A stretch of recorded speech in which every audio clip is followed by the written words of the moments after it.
is it that they are having bread and jam? It's just not from those typical brands and companies that we've been having for years, right? Are people tapping into new brands because they're bored of these old brands?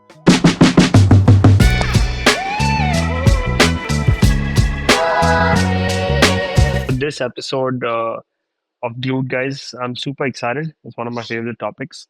It's brand mindshare, right? Uh, and if I were to simplify what brand mindshare is, to get straight into it, we're going to get into a Q&A here, Sean, with you. And I'm going to ask you a few questions, and then just off the top of your mind, whatever comes, do let me know. So it's going to be in two parts. One will be Ishan when he was 15, right? And then Ishan when he is 28, if I can tell all the girls how old you are now. So we'll start with Ishan when you were 15, right? So I'm going to give you categories, okay, in FMCG to begin with. And you can tell me what brand comes to your mind first when I tell you the category, right? Uh, Toothpaste, Colgate, okay. Next, potato chips, like just chips, Lay's, absolutely. okay. Chocolate, Cadbury, ice cream, quality balls. nice, nice. Now let's do it. Let's do it now. Uh, now that you're 28 in 2026. So I'll change a few of these categories as well, and just to see what kind of stuff you mentioned. So snacking, Uh, yoga bar would be like a good snack for me, 100%. okay. Aerated drinks, Diet Coke, okay. Diet Coke works. Next, I would say sneakers. Comet, That's an interesting one. I was trying to think of FMCG, and like I was also thinking of like what I can ask you that a 15-year-old would indulge in and then now. So if I said like shaving, right? So uh, Bombay Shaving Co. good 100. answer, but I feel like I couldn't have asked a 15-year-old, right? So I can't really compare. So we're done with the activity, and I think most of the listeners have probably figured out what we're trying to do here, which is that Ishan, when he was 15, what kind of brands was in top of mind for him, right? Number one to begin with, Um and how that has changed in the last 15 years, and how for certain categories the brands have completely changed, and for some of them, for example, I would say if I asked you a rated beverage in 15, you might have said, I don't know, Coke, right? So it has moved from probably Coke to Diet Coke, right? Which is a preference in taste, but also the way the world has moved. But I would say the Coke has done a good job. Also, in the previous episode, I think we covered why Coke and Pepsi have been doing a really good job, Mm. right? I think it's the life choices also that change, right? Like you overlook a lot of things when you're 15, but when you're as old as I am, eventually your body needs something that fuels it in the best way possible. For sure, for sure. I think there are a lot of brands. I think FMCG guys, fast moving consumer goods, is a topic of great interest to us as marketers because obviously it's super competitive, right? There's been so many brands back in the day, and even now in 2026, I know so many brands that have launched in the last 3 years, right? That have taken the world by storm. In India, I would say even like a Super U comes to my mind, right? They hit 100 crores. I would say Minimalist, right? Yoga Bar, all of these brands have come up in the last 5 years and have done an amazing job and have been bought over by the big players, right? Which is a huge talking point for us.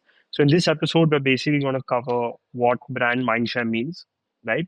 And how to create that top of mind uh, content, strategy, ideas, what's working, what's not working for a founder who's trying to get into the space, or for existing founders and brands that are already in the space, right? So hopefully they can get something out of this. So super excited to get started here.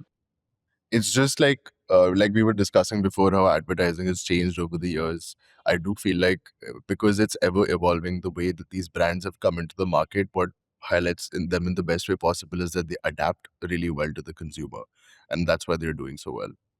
For sure. Talking about doing so well, I think the best way to start is first to discuss what is not, or which brands are not doing so well, right? So some of the big players that you'd be surprised to know while I was doing my research was these brands have lost market share like tremendously in the last 5 years. The top five, if I were to give, not in any particular order, uh, an interesting article came out in the Eco Times regarding the Body Shop. Right, the Body Shop used to have a huge market share in the entire world. Even in India, they had a significant market share for ethical, clean cosmetics across categories. Right, as a brand. Then the other one is Fair and Lovely, right, which we spoke about prior to recording. How they still have a lot of market share, but not under the Fair and Lovely brand. Right, that brand or that product doesn't exist in its true sense in terms of what it used to be. It's called Glow and Lovely now. Yeah. We'll cover that as well in this episode. Another interesting one was Colgate that you mentioned has lost a lot of market share recently. Then Horlicks, Boost. Some of these brands have lost. Some as kids we remember them being category leaders and stuff like that. Have lost a lot of market share. Uh, to a point where it almost is, hey, are they irrelevant, or have the consumers changed? Do people not buy certain products? Another thing that came top of mind for me was when I was 15 or 10, bread and butter, right? Just say bread and butter, bread and jam. In tiffin, we used to take all of that. Literally, the bread used to come from Britannia, and the jam used to be 95% Kisan, Yeah. right? Yeah. I remember those times. Now both those brands, okay, Britannia, numbers say otherwise. Britannia has done a good job of evolving with time. I think Kisan has taken a huge hit when it comes to market share. Now, the question that I would ask or start off by is that, are consumers changing the products? So do people not have bread and jam anymore? Right? Is that what the reality of the situation is? Or is it that they are having bread and jam? It's just not from those typical brands and companies that we've been having for years, right? And if so, why are consumers making that shift? Why are they moving from the conventional trusted brands into the new age brands that they're using, right? Because I've been using Perfora for my toothpaste for a lot of the dental stuff recently. So I feel like Yeah, sorry. just to put my point forth, I feel like because now I think in the traditional form of advertising, you had very few brands capturing that particular space, right? So a TV ad would have like 15 seconds of a TV ad where the larger brands would monopolize those spaces. And now what's happened is that because advertising has evolved and you have so many different mediums on how you can communicate with an audience, it has actually educated the Indian audience way more. So now someone from a tier 2, tier 3 city and someone from a tier 1 city, in some ways, their choices are becoming amalgamated where they will want to purchase something that they have not been used to before. So they are open to experimenting as well. And I think that's a very, like with this new generation, we all want to try something new that could prove beneficial to us. Like in the future as well. So I think it's the choices that people make, and it's how people are using the safe option but trying something new to get them to a certain place. So I think that's a huge change in the I consumer mindset just I because they've think been educated in that yeah, way. yeah. No, they have been, but if you were to break it down in one sentence or one word, it's essentially one a brand conventionally using one or two platforms to communicate to the masses that same one communication. So Nissan with their ad campaigns, right back in the day, Boost, Horlicks with their campaign. All of these brands that we're talking about, they literally only had TVCs and newspaper ads and billboards. Mm. They would run the And it was same campaign, simplified communication simplified, through and through. unified for Like there was everyone just one across, communication. whether it's Jaipur, whether it's Bangalore, whether it's Delhi, the same campaigns going, right? So that is something that has obviously changed. So when we talk about there are newer platforms, social media, so many other things coming across, I would say that has not only increased the amount of times that a person can see your product or your brand in a different place, it's also divided who is sitting where and what kind of consumption is taking place. So before, if the whole family sat down to watch a TVC or a movie or a uh, sporting event which covered, say, a brand, now that does not happen. Now Mm. my audience might be sitting elsewhere. Somebody's on YouTube. Someone can be targeted on Instagram. Somebody's being targeted on the road. someone's on newspaper, someone's still on TBC in India. So brands have to evolve, they have to communicate, and that same campaign has to be divided and broken down into different parts, Hmm. okay, to reach that particular audience on that particular platform. So that Yeah. is a huge shift for sure in the last And they five to have ten become, years. they've got, brands have also gone hyper local where, because India is such a diverse country, like people actually relate to trends and, ads that are more relatable in their particular area. So you see a brand kind of dispersing their communication in a way where it targets these different audiences in different languages as well. And that's something that you didn't see before. Yeah, no, I completely agree. Completely agree. And I think getting straight into it then, right? So we've discussed why certain brands that we've loved in the past are not doing that well or have taken a hit. But who are the new brands who are disrupting it, right? Because you mentioned something about the newer generation not really seeing a lot of value in conventional advertising. So you would say the Gen Z, and the top of mind brand that has actually taken a huge hit has been Lakme. Lakme used to be one of the leading companies when it came to cosmetics, hair products, self care, so many of these categories. And now they've taken a hit by the newer brands, right? Nykaa Cosmetics has come in, Minimalist has been dominating. There's so many other brands now, Indian and international, right? Korean beauty has come into India as well. Um, Even on the lower price cap, we have so many more players now, right? And who are catering to Gen Z first. So that has been interesting. So I think you've come up with a few brands and a few. My only question to you would actually be, it's a very interesting thought to kind of get into, which is that are people tapping into new brands because they're bored of these old brands, or or do people not like to play it safe anymore? That's a very interesting question that we could tap into as well. Yeah, see, this is why these. The first episode, I got feedback. It was super long, right? And certain sections were super long, and that's because when we have a conversation of this sort, there's so much to like dissect, right? What is the age group? What is the profile? Like there was an article on how certain brands are leveraging the fact that the next generation do not want to be associated with certain brands because they're associated to their fathers or to an older generation. Yeah, So even yeah. if the product is good, they just don't want to be associated because of what the brand stands for, not the product. Hmm. So your Hmm. physical product might be of high quality and value, but the audience, today's audience, the future audience, are not interested in associating themselves with those brands, Yeah, yeah. right? So that is super interesting. Agreed. But I think some of the brands that you'll be covering on this episode that you mentioned to me, I'm super excited to hear what they've done differently and how they've cracked it, right? So I think the first one would definitely be Mama Earth. So I think Mama Earth was someone who kind of was a category breaker, because when you look at like cosmetics for children's, products for children, I think because there were such big players in the market, right? And when a new brand came across where like I think people started losing trust over the product where they didn't know exactly what was in it, and especially when you're with a newborn child, you really need to be careful about what's in your product. Otherwise, it can harm them in different ways, right? So I think Mama Earth was a really beautiful story where it was based on a common insight where there was a lack of safe, chemical free, natural baby products in India, and that's what Mama Earth did. They brought that into the market, and it's a beautiful story of having a problem statement and solving for it.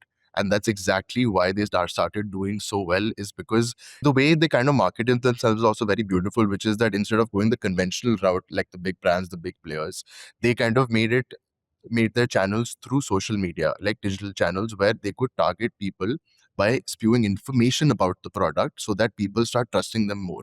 So they started banking on the credibility aspect of it, and I think that was a great way to go about it, because again, when you are trying to sell a product in a market which has a certain USP that differentiates it from the bigger players, it's very important to educate people on that. So again, unified communication of larger players versus a brand that is telling you and showing you with full transparency that this is what our product is about. And I think that's a very beautiful way, and that's exactly where they're so big now, where it's not just baby care products anymore. They've expanded into cosmetics where normal people, regular people of different age categories also use it. 100%. I think like, again, to put it in one sentence or keeping it very simple, is that they went product focus based on a need or a problem in the category, right? And they went that way. And the biggest thing has to be transparency. The audience today or the consumers today are way sharper than I would say the ones before. If I don't mind, if people don't mind me saying that, it's only because people read labels now.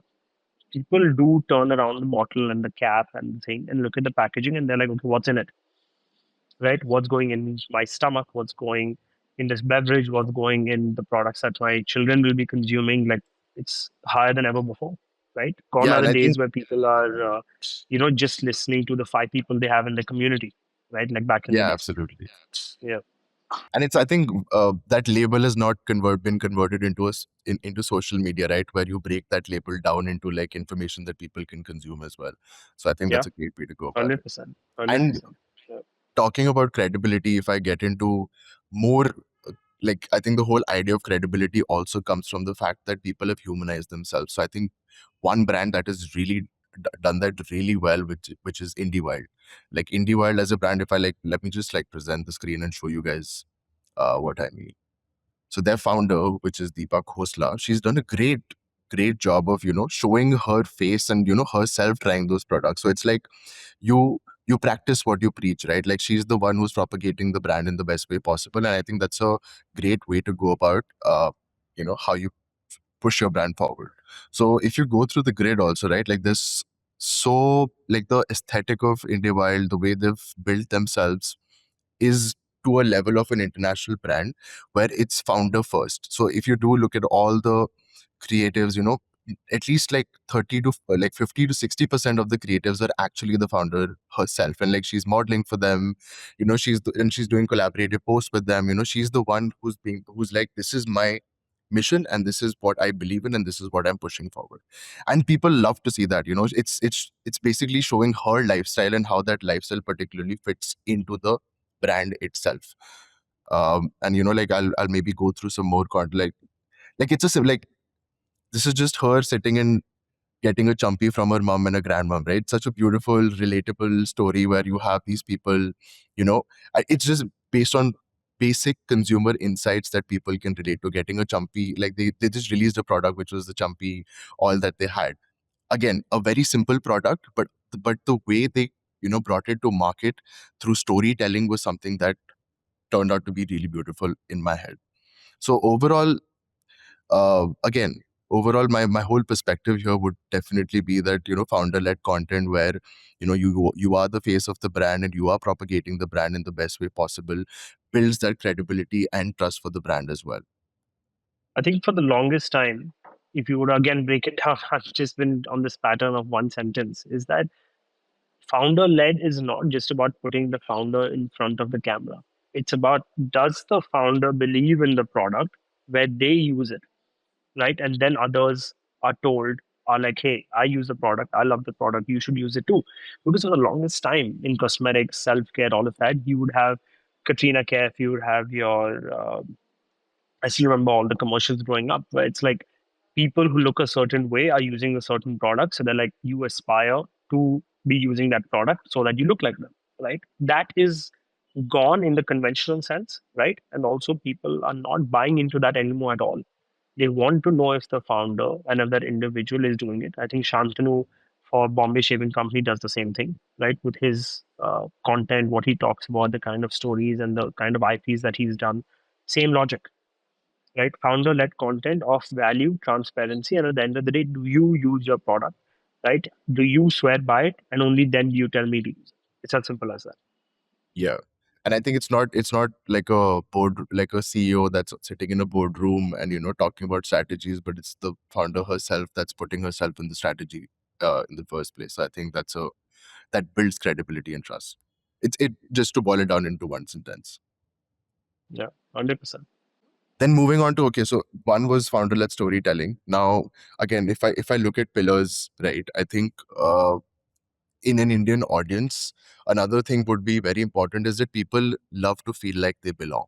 They belong to a certain community of people. They belong to the brand. And what brands have started doing is that through their product, they are creating a community and a certain lifestyle where people are actually relating to that particular lifestyle, and they feel like, okay, we belong here. And I think that's a very basic human trait, when you tap into a space, when you make someone feel like they're part of a community.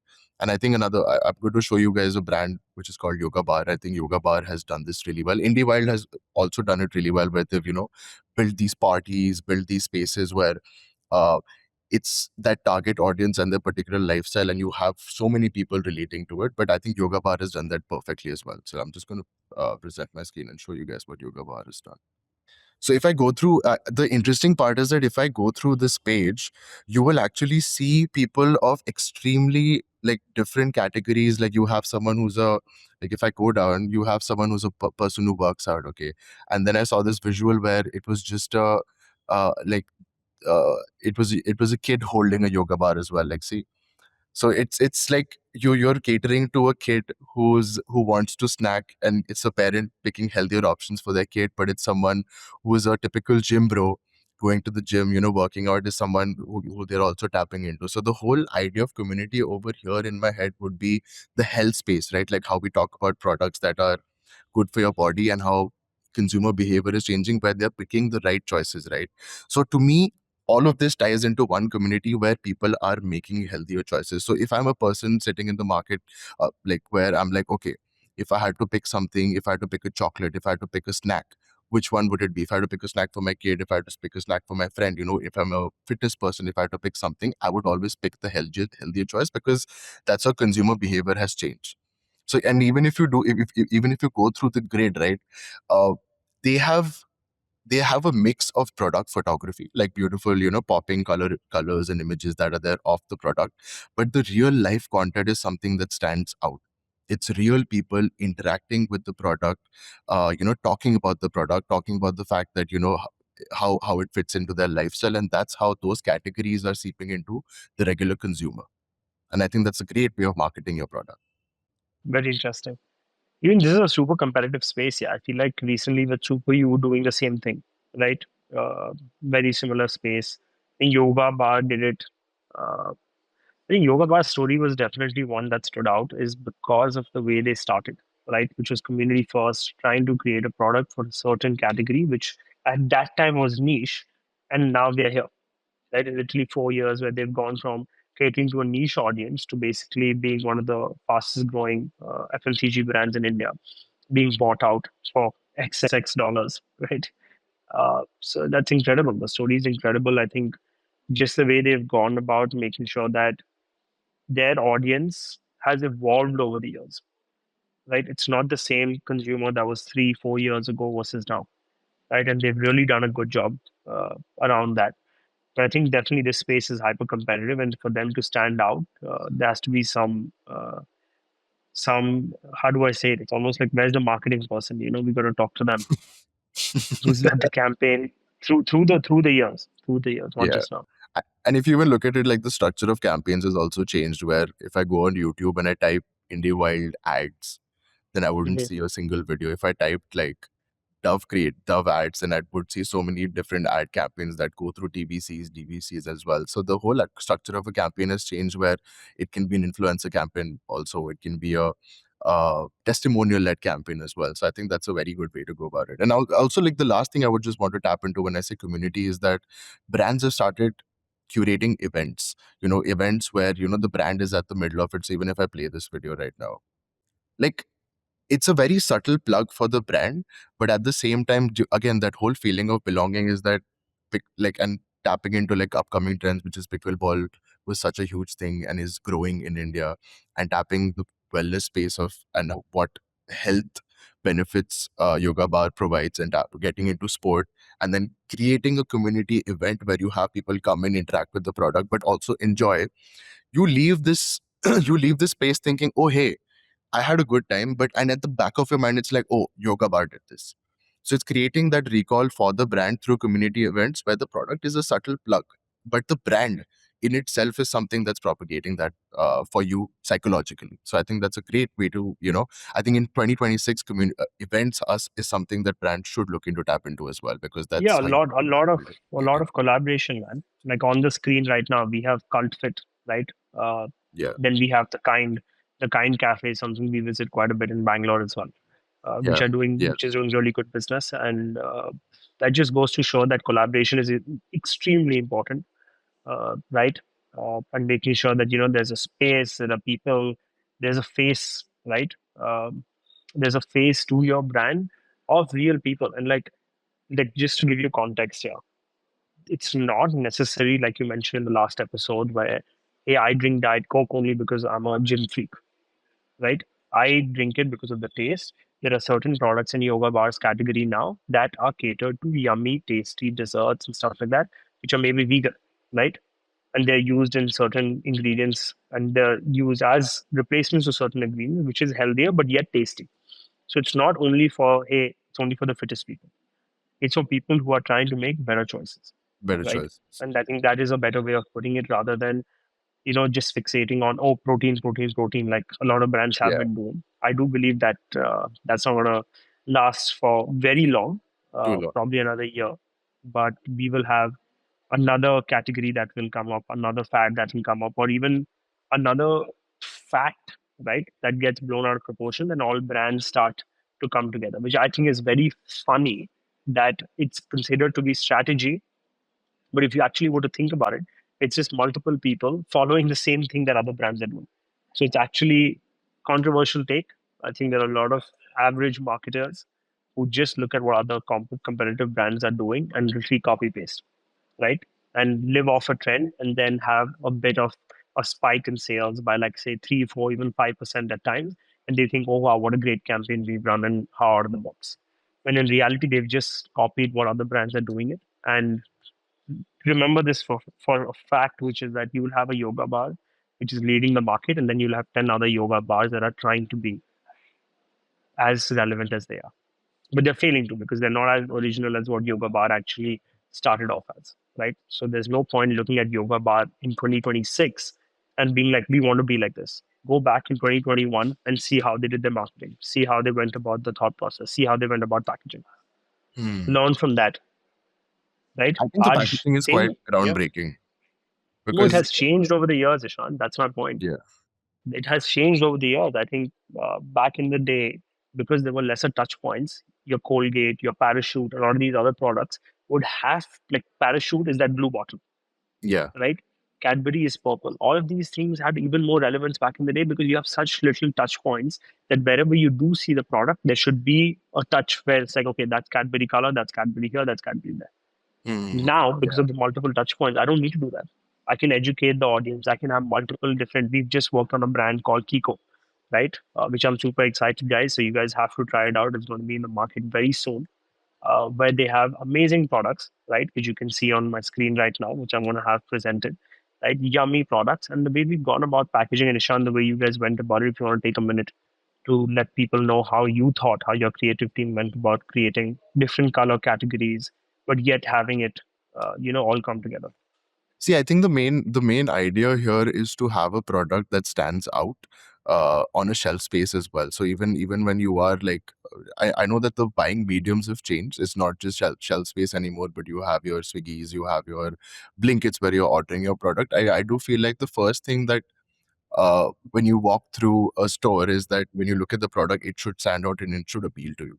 So the way branding and packaging was done before, where you had very high information led products with simple typography, simple text that was out there, it created a clutter in the market. So now brands are constantly changing trends where branding has now become bold, branding has now become out there, branding has become a pop of color in that space. Because like I said, again, top of the mind recall, you walk, you look at a shelf, you look at 10 products, this one hits you.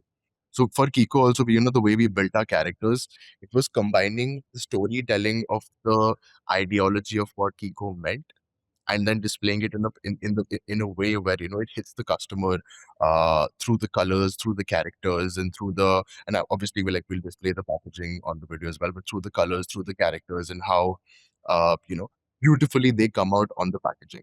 So I think a lot of like that being said, there's a lot of products in the market that sell the same thing, right? Like you were saying before, there's a lot of products doing the same thing, but the whole point is, how do you set yourself apart on a space that is saturated in that manner? And that is through creating packaging and branding that will Coming, no, selves original stuff, Ishan. At the end of original the stuff. day, Yeah, original stuff.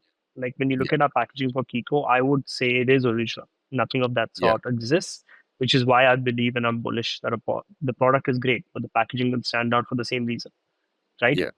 We're not copying anyone here, right? And that is what I think we do at SAS as well, right? We want to make sure that we have It's original ideas, originality.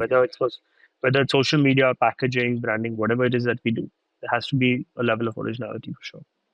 Yeah, like referencing the days of referencing are gone. Like that's the old way of working. I think the new way of working is to constantly see and how you can, See, even better. referencing is the same thing that I mentioned to you earlier, right?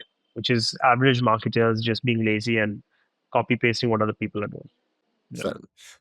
So, so moving on to again digital led narratives. I think another brand in my mind which I feel like does that really well. Moving away from the space of um, high quality ads to just tapping into real consumers is Perfora.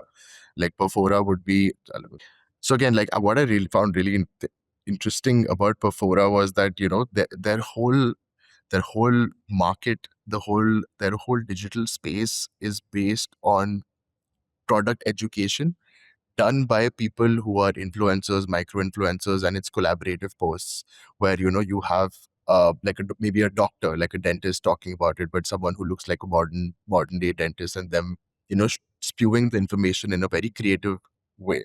So everywhere, if you like this, most of this grid is literally just real people trying the real product. Talking about the product. Giving information of the product. It's a full narrative based on digital first. And if we see today also on digital, you make a very high quality film and then you make a video that's like just a selfie camera shot video talking about the same thing.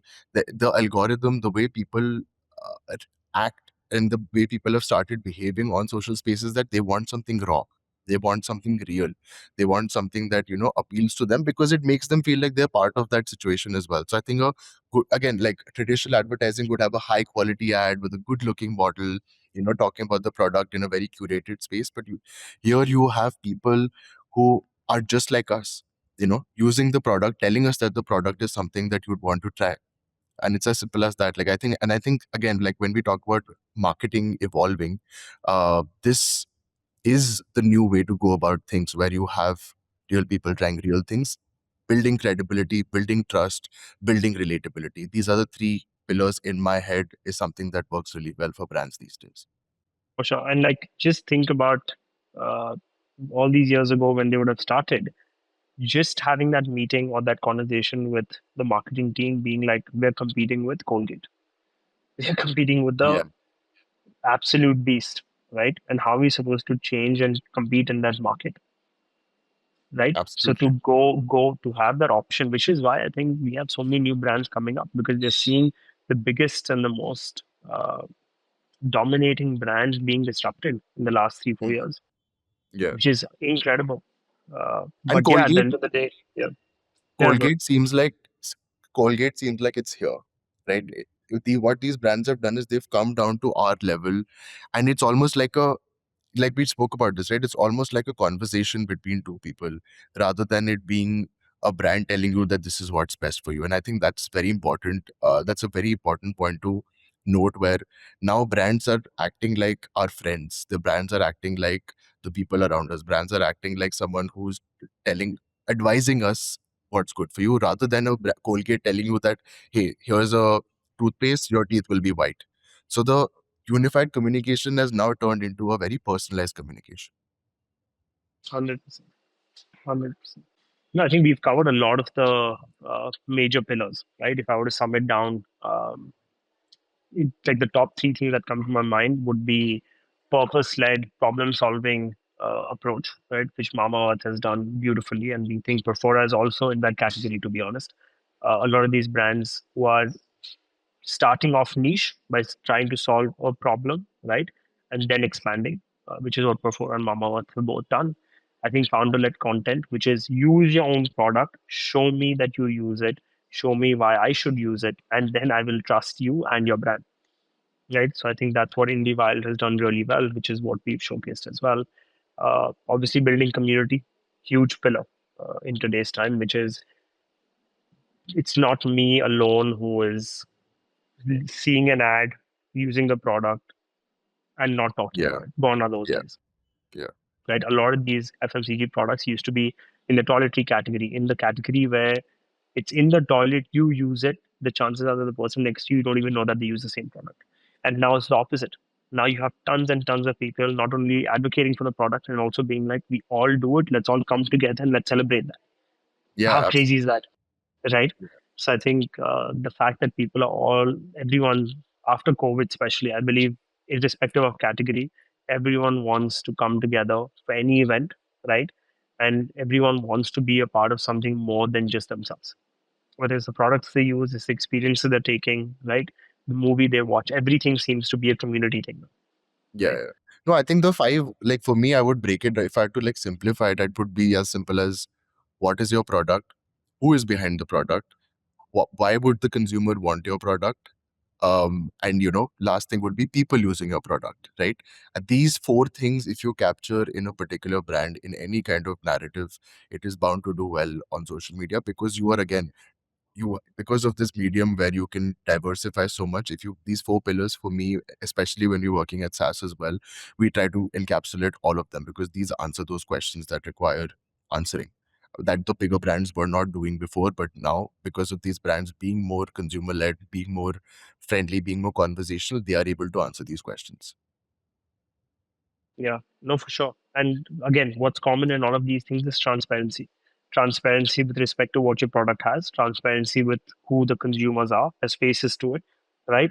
And the biggest thing when it comes to transparency today is that people can see through your BS very easily, right? So don't have large campaigns and large claims and be like, oh, it's going to work. People are not shopping like that anymore, right? People are not buying things at the airport anymore. That's why I would buy the Body Shop and a lot of these other products, right? They're not limited places where I can shop from. Back in the day, I'd go to a mall, that's my best bet. I'd go to commercial street in Bangalore, that's my best bet.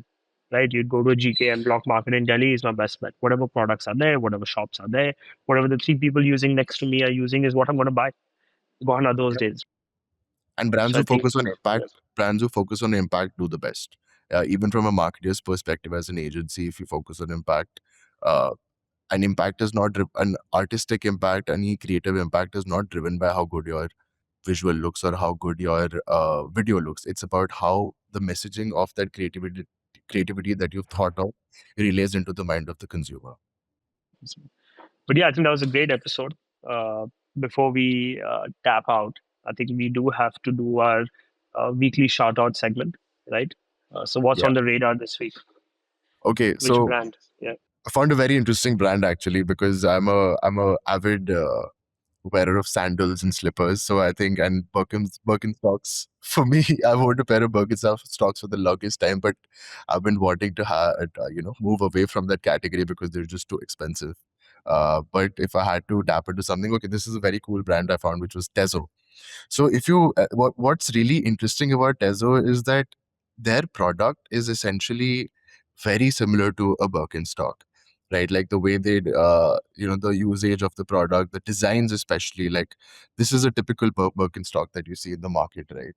And if you look at it, the way the design is, the way the quality looks, the way they've done their photography, I think, I do feel like this is, to me, this is a modern day Birkenstock. Like Birkenstock is still a very premium, high-end brand that talks about functionality. But for some reason, my perspective over here is more where I can wear this for fashion as well, right? And the way they've done their photography is so raw.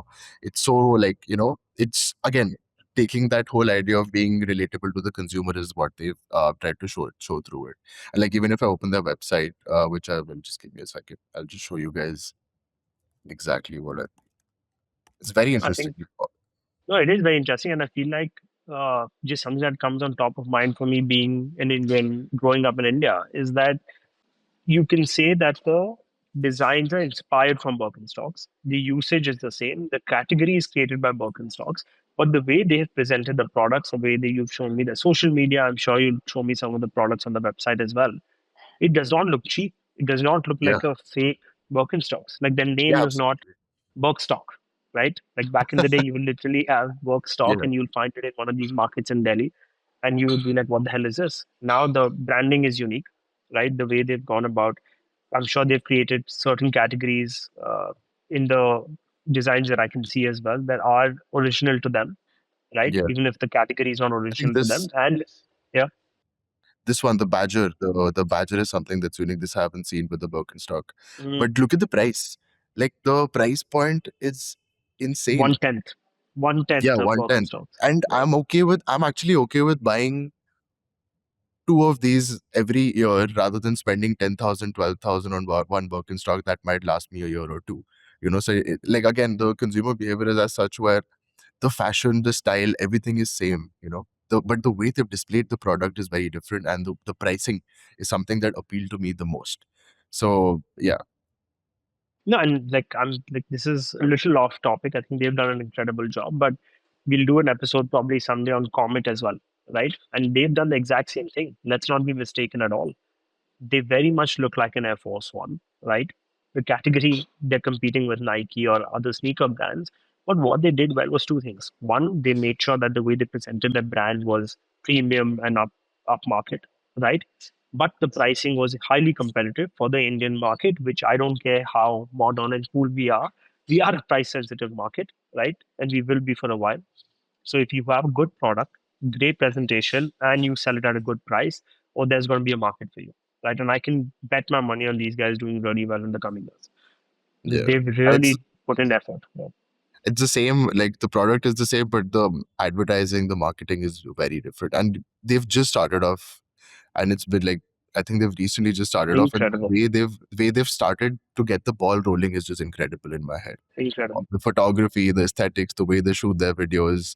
Again, very raw phone shot videos that you creative. have, creative in a way. The camera angles, the kind of people that are in the videos, the kind of way the models are, Ishan, they interacting. need to feature you, man. They need to feature you. You have to. I will I'm buy going to 10 get of in touch I with will buy them. 10 of these. Done. I love it. And it's So yeah, Bangalore, dude. They're shooting in Bangalore. Holy shit. yeah, yeah. Yeah, I've got So to we should find them. definitely get in touch with them. Amazing. Super cool on the radar. Can't wait to see. And once you become super successful, ping them the episode. Like we knew it. Yeah, we Love we it. we we called you out. Yeah. No, but thank you so much, guys, for tuning in for another week of Glued. By SAS. We're super happy that you guys have been actually seeing the full format, the long format YouTube videos, right, where we are breaking it down. And hopefully it's adding value to someone's life, right? Other creatives, marketers, even consumers, right? To see how interesting it is, how they're being targeted, right? So Yeah. hopefully we can come up with better segments, better brands that we cover. And I'd love for you guys to leave some comments on brands that you've seen, right, that have done a really good job, or consumer FMCG brands that you think are making a mark. Please do leave it in the comment section, and we'll make sure that we cover it in the coming episodes. Uh, so yeah, just stay tuned, like, share, subscribe, and see you in the next episode of Blue. See you. Take Cheers, care. guys. Peace out.